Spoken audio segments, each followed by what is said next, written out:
નમસ્કાર. આજે આપણે એક અનોખી સફર પર નીકળવાના છીએ.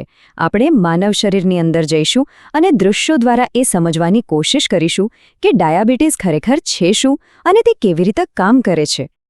તો આજની આપણી આ ચર્ચામાં આપણે શું શું જોવાના છીએ? સૌથી પહેલાં આપણે શરીરની અંદરની પ્રક્રિયાને સમજીશું. પછી ડાયાબિટીસના પ્રકારો અને તેના કારણો જોઈશું. એ પછી આવશે તેના લક્ષણો. અને પછી સૌથી અગત્યનું એટલે કે ખોરાક અને જીવનશૈલીમાં કેવા ફેરફાર કરવા જોઈએ એના પર વાત કરીશું. તો ચાલો આપણી આ સફર શરૂ કરીએ એકદમ સૂક્ષ્મ સ્તરેથી. આપણે જે ખોરાક ખાઈએ છીએ એમાંથી શરીર ઊર્જા કેવી રીતે બનાવે છે અને ક્યાંક આ સિસ્ટમમાં ગડબડ ક્યાંથી શરૂ થાય છે? ચાલો જોઈએ. જુઓ, સાદી ભાષામાં કહીએ તો ડાયાબિટીસ એટલે લોહીમાં શુગરનું પ્રમાણ વધી જવું. પણ આવું થાય છે કેમ? કારણ કે આ બધું કંટ્રોલ કરનાર એક હોર્મોન, જેનું નામ છે ઇન્સ્યુલિન, એ કાં તો શરીરમાં બરાબર બનતું નથી અથવા તો બને છે પણ શરીર એનો બરાબર ઉપયોગ નથી કરી શકતું. આને સમજવા માટે એક મસ્ત ઉદાહરણ છે. વિચારો કે આપણા શરીરના કોષો એક ઘર છે અને ગ્લુકોઝ એ ઘર માટેનું બળતણ છે. હવે આ ઘરમાં પ્રવેશવા માટે એક ચાવી જોઈએ અને એ ચાવી એટલે ઇન્સ્યુલિન. સામાન્ય સ્થિતિમાં આ ચાવી દરવાજો ખોલે છે અને ગ્લુકોઝ કોષોમાં જઈને ઊર્જા આપે છે. પણ ડાયાબિટીસમાં શું થાય? એ ચાવી કાં તો ખોવાઈ ગઈ છે અથવા તાળામાં બરાબર કામ નથી કરતી. પરિણામ, ગ્લુકોઝ બહાર લોહીમાં જ ભટક્યા કરે છે અને આપણા કોષો ઊર્જા વગરના રહી જાય છે. સારું, તો હવે આપણે એ તો સમજી ગયા કે શરીરમાં પ્રોબ્લેમ શું થાય છે. પણ શું બધાને એક જ પ્રકારનો ડાયાબિટીસ થાય છે? ના. ચાલો હવે આપણે એના અલગ અલગ પ્રકારો અને તેના પાછળના કારણોને જરા ઊંડાણપૂર્વક સમજીએ. ડાયાબિટીસ થવા પાછળ કોઈ એક કારણ જવાબદાર નથી હોતું. ઘણીવાર એ વારસાગત હોય છે, પણ આપણી જીવનશૈલીનો પણ બહુ મોટો હાથ છે. જેમ કે વધારે પડતું વજન, કસરતનો અભાવ, ખાવા પીવાની ખોટી આદતો અને સતત તણાવમાં રહેવું, આ બધું મળીને જોખમ વધારી દે છે. સામાન્ય રીતે ડાયાબિટીસના 3 મુખ્ય પ્રકારો છે. ટાઈપ 1, જેમાં શરીર ઇન્સ્યુલિન બનાવવાનું જ બંધ કરી દે છે. બીજો અને સૌથી સામાન્ય એ છે ટાઈપ 2. એમાં શરીર ઇન્સ્યુલિન બનાવે તો છે પણ એનો યોગ્ય ઉપયોગ નથી કરી શકતું. અને ત્રીજો પ્રકાર ગર્ભાવસ્થા દરમિયાન જોવા મળે છે.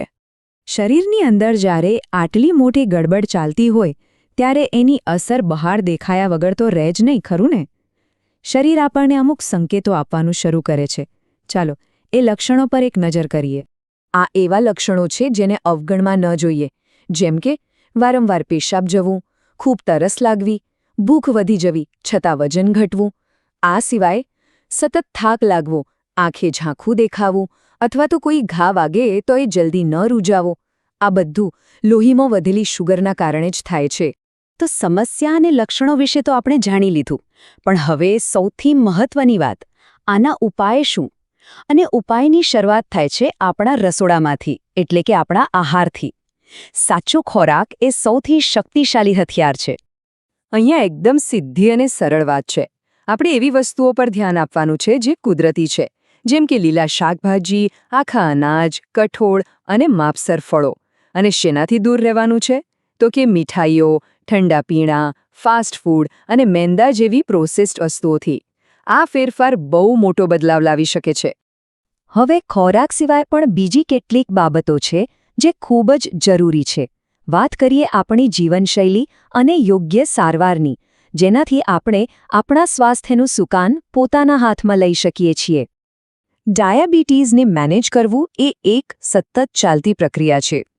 આ 5 પગલાં યાદ રાખવા જેવા છે. પહેલું, નિયમિત શુગર ચેક કરતા રહો.